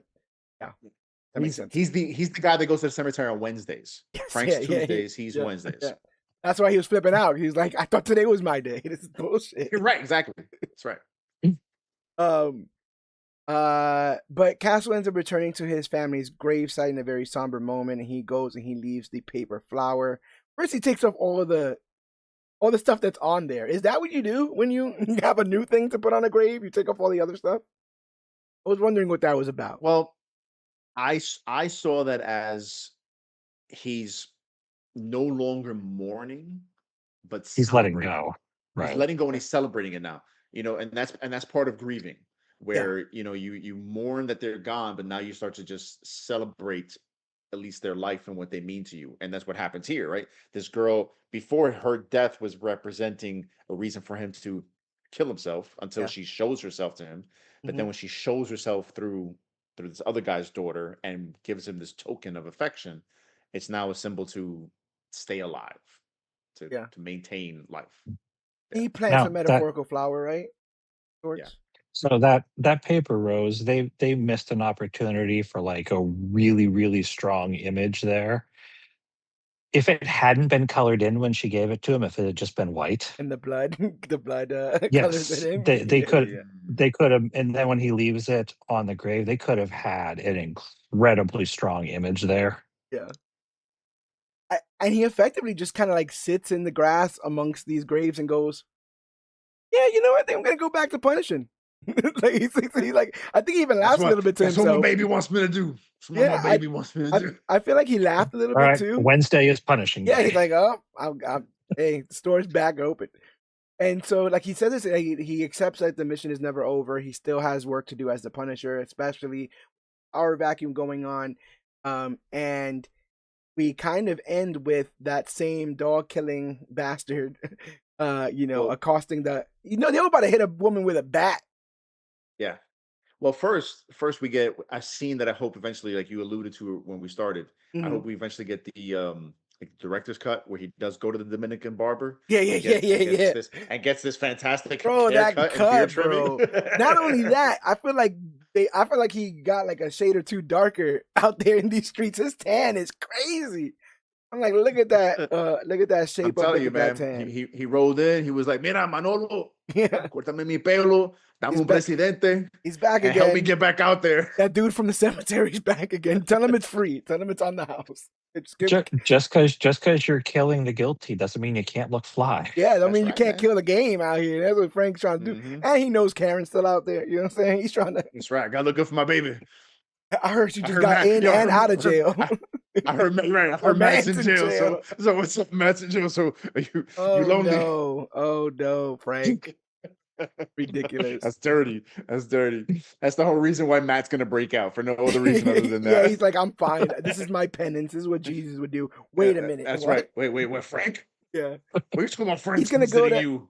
he's gonna go to one of those where you pick up the phone kind of things, and it's gonna be it's gonna be Frank with Karen on his lap. What up, Red? How's things going? I know it's been real rough out there. I'll take care of your family out here. Don't worry about it. I got you. You ain't got I nothing got to worry you. about. Let me tell you something, Red. Let me tell you something. But yeah, Frank shows up in his new Punisher logo. The teeth are a bit sharper. Disney I think just wanted to create their own sort of logo. Yeah. Well, that was different from the skull logo itself has changed many times in the course of Marvel history. So what do you think of this one? Once upon a time, the face part was like part of his belt. Yeah. The teeth, right? It was supposed to be like. Mm-hmm. Yeah. I want to say in the Garth Ennis one, the eyes were just triangles. Yep. Mm-hmm. And then when they brought in that other guy recently, when Frank was like on another planet, yeah, his skull was very like cybernetic looking. Mm-hmm. Yeah, I want to say that was Peppo's. I gotta double check, but yeah. And it was good. I would love to see that Punisher come back, but people were so pissed off. They don't like, man. They don't like. They want the original recipe Frank out here. Sometimes they get mad. I didn't mind that. That new Coke Frank. I didn't mind it. New Coke. Love it. But yeah, those street punks are still accosting people out here in these streets. So rearmed and wearing his iconic vest, Frank begins his new campaign. He encounters the homeless veteran whose dog was killed, and the local thug. And I love that the veteran's like, "That's my hat," and he's like, he says, "That's my cover," and that's my cover, and I like that. Which is immediately put that's a military thing that makes that military connection. Yes, he says that's my cover, which tipped me off. I was like, cover to me is a hat, but I didn't know what he was talking about until he took the hat off the dude. It's because it's a military. Yeah, 100%. Yeah, you got to make sure you have your cover. But also what I thought was interesting, I think he called him a maggot, right? He's like, "You maggot," or whatever like that. And I that word to me is synonymous with the Marine Corps for some reason. I don't know if it's the drill sergeants. I know it's something that Sergeant Slaughter used to say, even though he's a cosplayer. Full Metal Jacket. Full Metal Jacket. Yeah, Full Metal Jacket. So like him saying that was very on brand Marine Corps. I really, really dug. I really, really dug that. Mm-hmm. And he gets the hat, right? And then the guy, he's like, "Get the hell out of here." The guy runs off, and then the homeless man is like, "That's not the only thing he took from me," right? Yeah, first he gets the hat and he brings it back to the homeless dude. And the whole time he's bringing it back to the homeless dude, because it doesn't happen quickly, the dude is just standing there. And in my mind, I'm like, you should be running. Right, yeah. He doesn't start running until the dude says, "Oh, that's not the only thing he took." Then the dude realizes, "Oh shit, I better start running." Like, man, you should have started running the moment Frank turned around. You're a dumbass. He's another person, similar to Frank. He just didn't think any consequences were ever coming for him. This is exactly what he deserves. And so he runs off, and then Frank shoots him in the back, and then walks up on him and shoots him in the face in front of the Nucci restaurant. Yes. Which I was disappointed with the way he killed him. I was really hoping he would immobilize him, and then drag him into the street and throw him in front of like a bus. and in front of another vehicle. But remember, he doesn't know that's he doesn't know what was taken from the homeless guy or he just how. knows something We more do, was but he taken. doesn't. Yeah. Doesn't matter. Look. No, I get it. Look, it would have been a more poetic kill, man. You throw him in front of the bus or the truck or whatever, right? It blows. I mean, he dies. and then the camera pans up to the blue sky, and the ghost of the dog shows up, like kind of like Simba, and it just nods. Or better yet, like in those early 2000s fashions where Yeah. the camera would pan up for some reason, the flames of the bus Yeah, there you would make go. a skull, would make the Punisher skull. Yeah. That's the one thing. Remember, His branding is not on brand. Like his branding needs some work in this. In the other Punisher stuff, he's constantly like making flaming car fucking yeah, Punisher logos, all right. kinds of It shit. was that, and then remember in Daredevil, where for no reason the team made a DD. Yeah. The guy smoking his like the cigarette. He's like, oh, I know what he did here. smells Made like a gasoline. DD. Yeah. That's Joey Pants. That was Joey Pantoliano, who baby. shows up in In Wonder Wonder Man. Man. Yeah, man. That's It's a right. small world.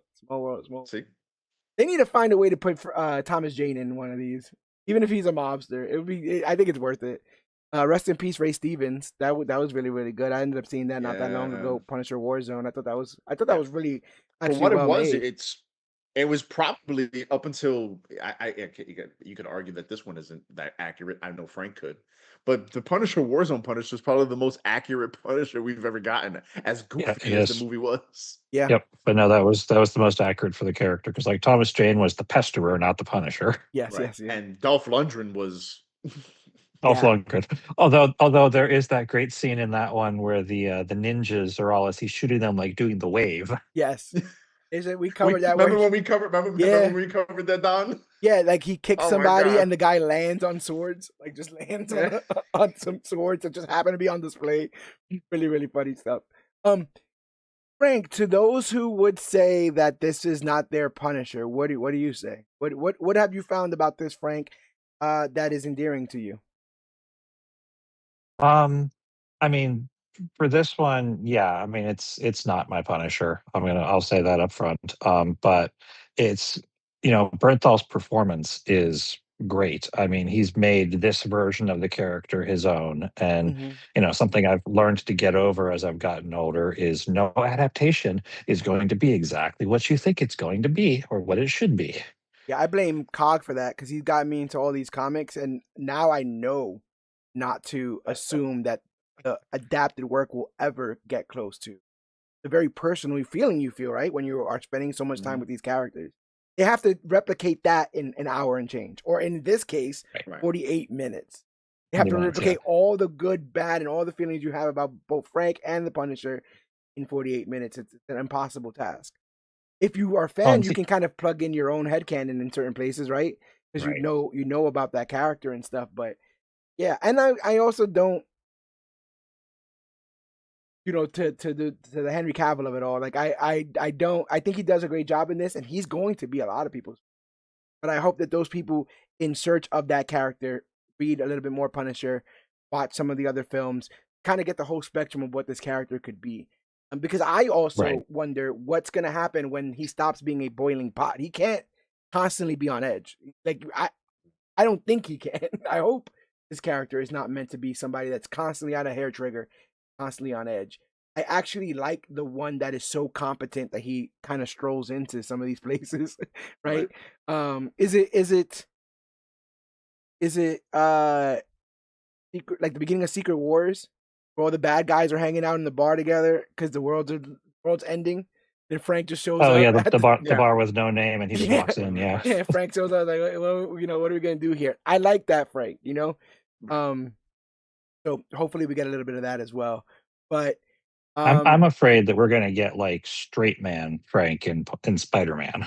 yeah, I can see that.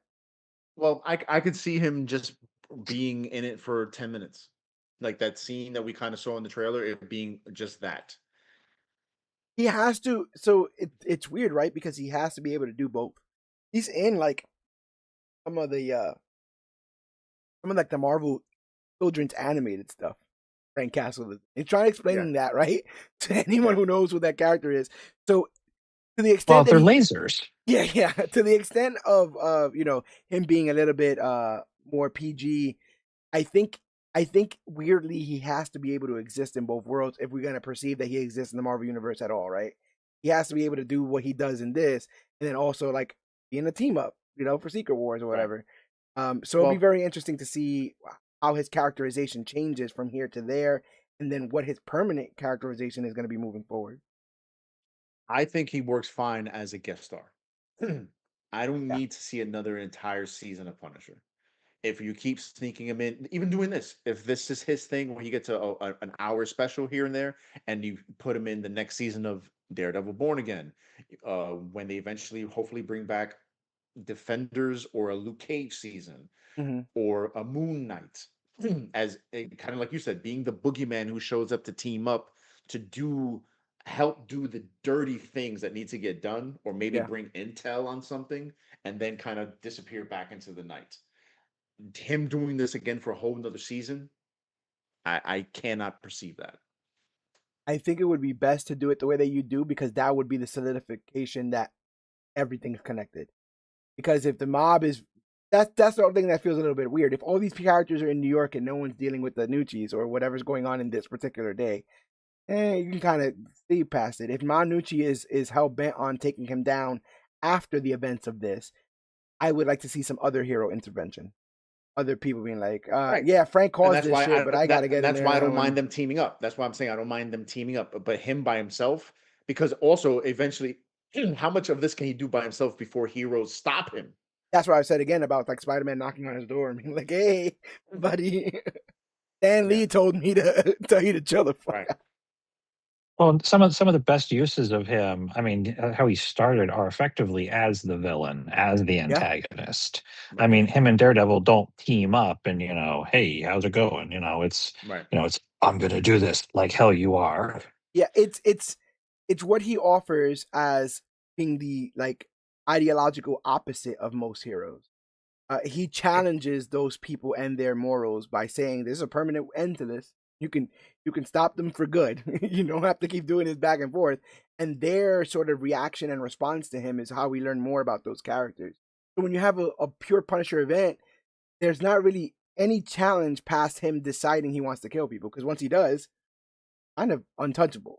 you know, what do you want to see for the future of this character, Frank? What do you hope for? Do you want another season of Punisher? Would you like a yearly Punisher special, or do you just kind of want to see him sprinkled throughout the Marvel Cinematic Universe?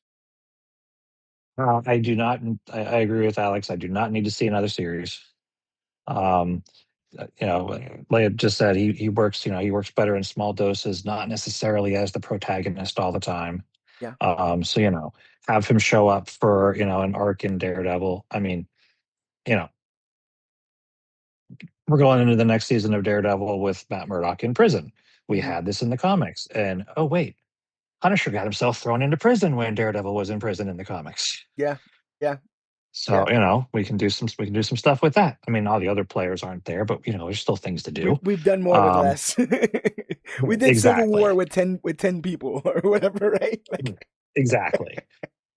But have him cross paths with Daredevil, have him cross paths with Spider-Man. Mix it up with the other defenders, that kind of stuff. Give him another 48 minutes in a year or two, but like another series, no. I mean, even in the comics, I'm having a really good time with them right now, but there's going to reach a point where I'm going to go, "Oh, cool. We're doing this again." yeah. When I looked back, I saw that I might got this wrong. There's like 10 volumes of the Punisher. Like they go, Yeah. it goes on for a certain point, and they also Uh, realize, put him on ice for a little bit, and then bring his ass back out and let's do something different with him. So well, hopefully and that, so yeah, this is going to be another little digression, but so the Punisher when he was originally created was basically based on Mac Bolan the Executioner. okay. I've You never guys, heard you that. guys, Jerry Conway, right? Continue the story. okay.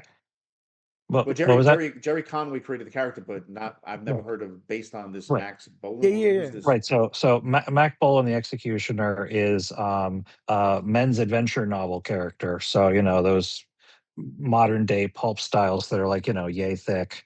And that he existed before the Punisher by a few years. That his family, he wasn't like married with kids, but like his literal family, parents, siblings, whatever, were wiped out by the mob.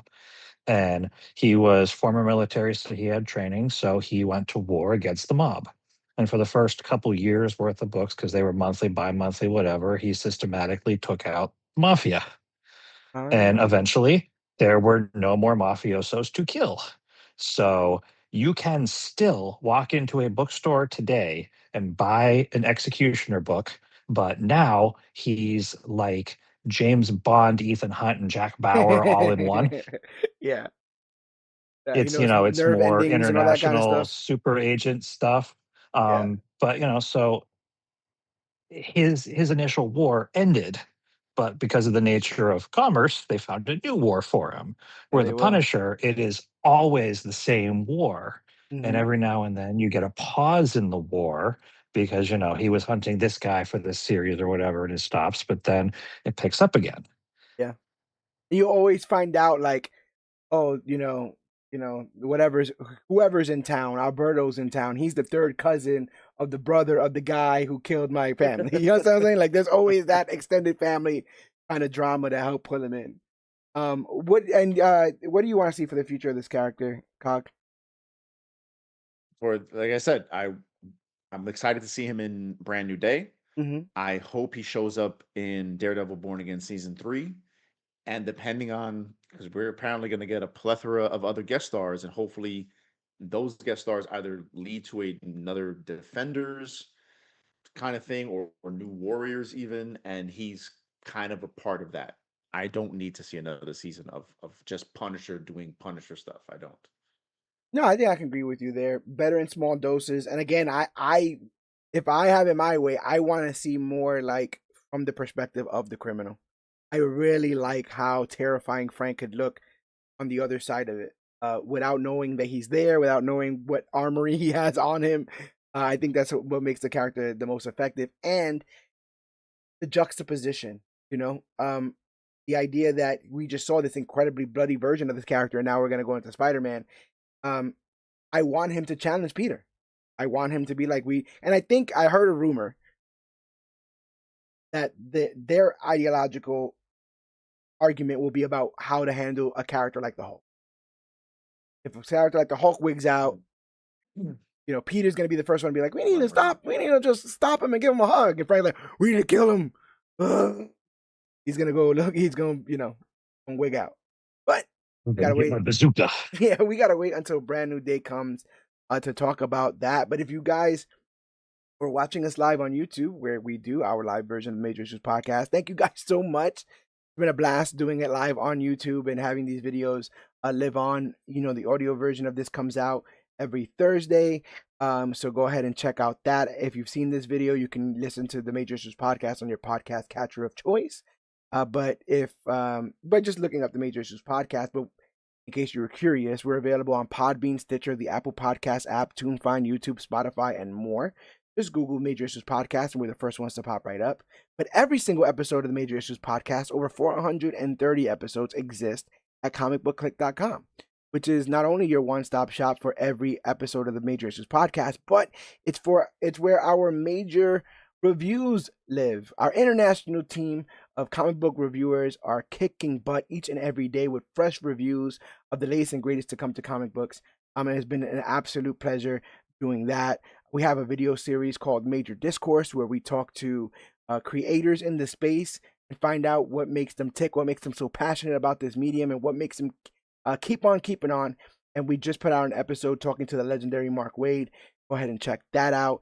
The Cog tirelessly each and every week does his major hauls videos, where he shows you guys the books that he's picked up and explains exactly why you should be picking them up as well. Those land, I want to say, between Tuesday night and Wednesday for the most part, so be on the lookout for those. We do major previews where we open up our third eye and look into the solicitations and try to figure out what comics are going to be the hits.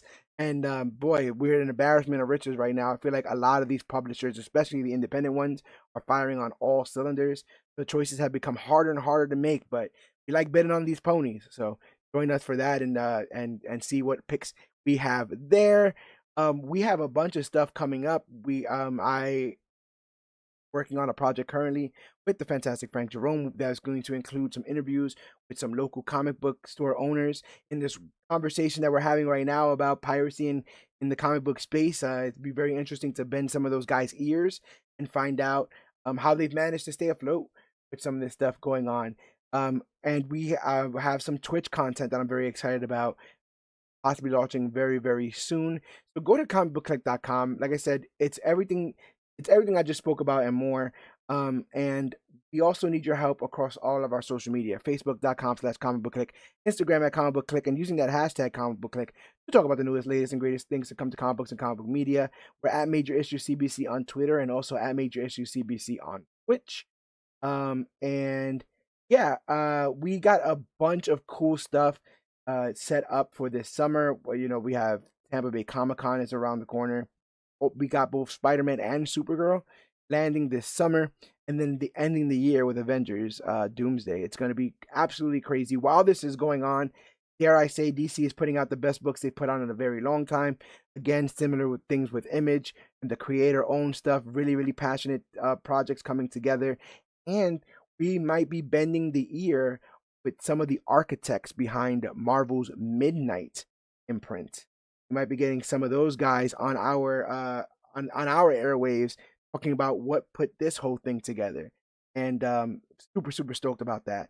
We got here because of the strength of you guys telling a friend and tell a friend, which is the way we operate here. If you want to give us some money, you can hit the Shop CBC link and buy a piece of merchandise designed by me. It's not only a one-of-a-kind piece of merchandise, but we get a kickback for everything purchased. If not, you can go to patreon.com/CBC Clubhouse, and for as little as 10 cents a day, $3 a month, you can give us your donation so we can afford the hardware and the software we need to keep providing you guys content free of charge.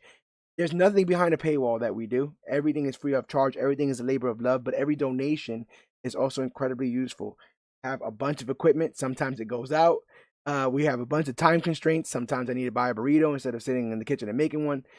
So any sort of donation, any sort of help, whether it is just telling a friend to tell a friend about the podcast and about what we do here, joining us on Facebook. We just broke 62,000 followers on Facebook. It's been a rising tide that's raising all ships, but you need to get on this bandwagon before it gets full, because we are going places and we want to take you with us. So thank you guys. If you were listening to this, if you were watching this, Cog, where could the people find you? You guys can find me. Excuse me. You guys can find me at Alexandario Gravitas on Facebook, on Instagram, and of course, all over the Comic Book Clicks sites, whether it's the website or the YouTube or on our Facebook. I was like, damn, he's doing an amazing Robert F. Kennedy Jr. impression. I don't know why, but he's killing it. Frank, where can the people find you? I'm on Facebook, Instagram, and Twitter, and I'm sorry, X, and Blue Sky. I am either on some variation of Surf Monkey 01 or Surf Monkey FTJ on those, depending on what was used. Yeah. It's always Surf Monkey something. And if you guys want more Punisher content, Frank is currently reviewing Punisher and has reviewed also the Marvel Knights Punisher and Devil's Trigger, which was the Punisher Daredevil story there. So you can go and literally just Google Punisher on our website, and when those reviews come up, odds are Frank's the man for the job, because it's always Frank on this side. So definitely check that stuff out. But it looks like we are good here. Like I said, guys, just join us next week. We'll be tackling the DC Next Level books. We'll be talking about Batwoman, Barbara Gordon, Firestorm, Lobo, Deathstroke. I feel like I'm missing one. Deadman. Zatanna. Yeah. We're talking about all these new fresh starts, these books, and what they could be ramping up to in the future. It's a really, really exciting time right now as part of the Major Issues podcast. So thank you guys for all your support up until this point, and we're going to just need a little bit more for where we're going. So make sure you join us next week on here, or if not, follow us everywhere else that we are. But yeah, I think there's nothing else left to say, but my name is George Serrano, aka The Don. And I'm Alex Garcia, aka The Cog. I'm Fantastic Frank Jerome. This has been our Punisher One Last Kill recap and review. And remember, whether you're missing some folks that you've lost, whether you lost them because Frank took them out, whether you have a hookup with your Dominican barber, or you just want to see people who punish animals get what they deserve. Remember that we are stronger together. Remember, it's one badge, two badge. Remember that we are the Click. And always remember that you, yes, you,